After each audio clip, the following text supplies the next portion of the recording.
कभी सोचा है कि जब कीबोर्ड पर कोई बटन दबाते हैं या माउस क्लिक करते हैं तो असल में होता क्या है? तो आज हम उन्हीं कमाल के टूल्स के बारे में बात करेंगे जो हमारे आइडियाज को कंप्यूटर की भाषा में बदलते हैं। जी हाँ, ये हैं इनपुट डिवाइसेस।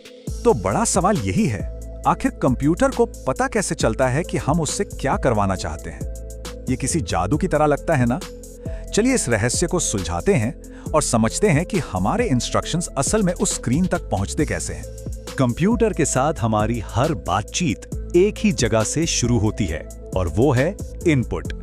हम कीबोर्ड या माउस जैसे डिवाइस से डेटा भेजते हैं।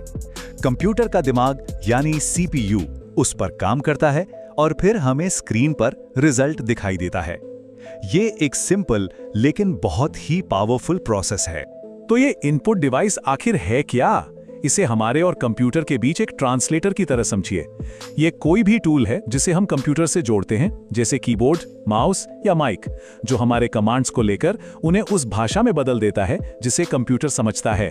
तो चलिए शुरुआत करते हैं दो सबसे क्लासिक और शायद सबसे जरूरी इनपुट डिवाइसेस से, कीबोर्ड और माउस। ये वो जोड़ी है जिसने कंप्यूटिंग की दुनिया को हमेशा के लिए बदल दिया। सबसे पहले हमारा भरोसेमंद कीबोर्ड। ये सिर्फ अक्षर टाइप करने के लिए नहीं है, ये कंप्यूटर से बात करने का हमारा सबसे पहला और सबसे सीधा तरीका है। चाहे कोई ईमेल लिखना हो या कोई कॉम्प्लेक्स कमांड देना हो, सब कुछ इन्हीं बटन से शुरू होता है।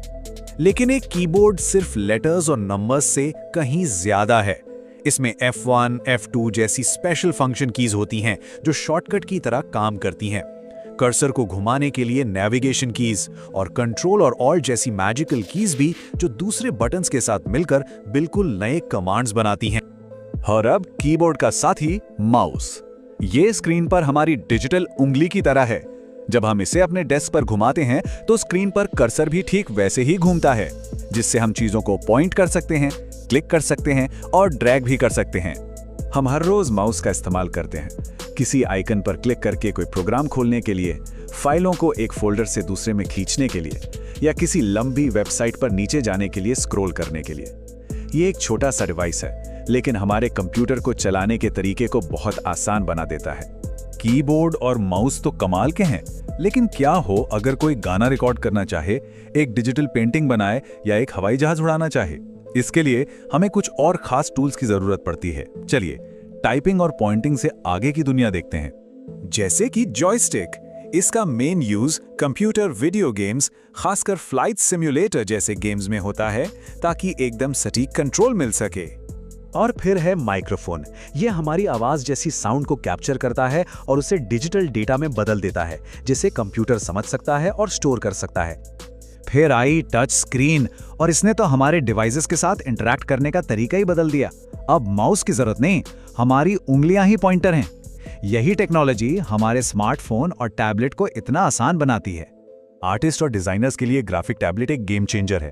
इससे खास पेन से टैबलेट पर ड्रॉ किया जा सकता है और वो आर्टवर्क सीधे स्क्रीन पर दिखाई देता है। इसने डिजिटल दुनिया में क्रिएटिविटी के लिए अनगिनत रास्ते खोल दिए हैं। चलिए अब कुछ ऐसे डिवाइसेस देखते हैं जो बहुत ही खास कामों के लिए बने हैं और जिन्हें हम असल दुनिया में देखते भी हैं। स्कैनर का काम किसी भी डॉक्यूमेंट या फोटो को कैप्चर करके उसे एक डिजिटल फाइल में बदलना है। ये बिल्कुल एक फोटोकॉपी मशीन की तरह ही है, पर ये कागज की कॉपी की जगह एक कंप्यूटर फाइल बनाता है। अब दो बहुत ही स्मार्ट स्कैनर टेक्नोलॉजीज के बारे में जानते हैं। स्कूल के वो मल्टीपल चॉइस टेस्ट याद हैं जहां हम गोले भरते थे? उन्हें चेक करने वाली मशीन OMR का इस्तेमाल करती है। वो सिर्फ निशानों को ढूंढती है। लेकिन अगर किसी किताब को स्कैन करके उसे एक वर्ड डॉक्यूमेंट बनाना है जिसे एडिट किया जा सके, तो उसके लिए OCR चाहिए। ये असल में अक्षरों और शब्दों को पढ़ता है। यहां हम इन दोनों टेक्नोलॉजीज को एक्शन में देख सकते हैं। एक तरफ एक मशीन तेजी से एग्जाम शीट्स पर निशानों को चेक कर रही है, दूसरी तरफ एक डिवाइस किताब के पन्ने को स्कैन करके उसे एडिट किए जा सकने वाले टेक्स्ट में बदल रहा है। निशान बनाम टेक्स्ट, यही इन दोनों में मुख्य अंतर है। और आखिर में शायद सबसे personal input device, biometric scanner. ये डिवाइस हमारी पहचान के लिए हम में कुछ यूनिक चीज का इस्तेमाल करते हैं, जैसे हमारे फिंगरप्रिंट, चेहरा या आवाज। हर बार जब हम अपने फोन को अपनी उंगली से अनलॉक करते हैं तो हम एक बहुत ही एडवांस्ड इनपुट डिवाइस का इस्तेमाल कर रहे होते हैं। तो इसका सार क्या है? चलिए अब जरा बड़ी पिक्चर को समझते हैं। तो इन सब का मतलब क्या है? यही कि इनपुट डिवाइस सिर्फ टूल्स नहीं हैं, वे हमारे और डिजिटल दुनिया के बीच के पुल हैं।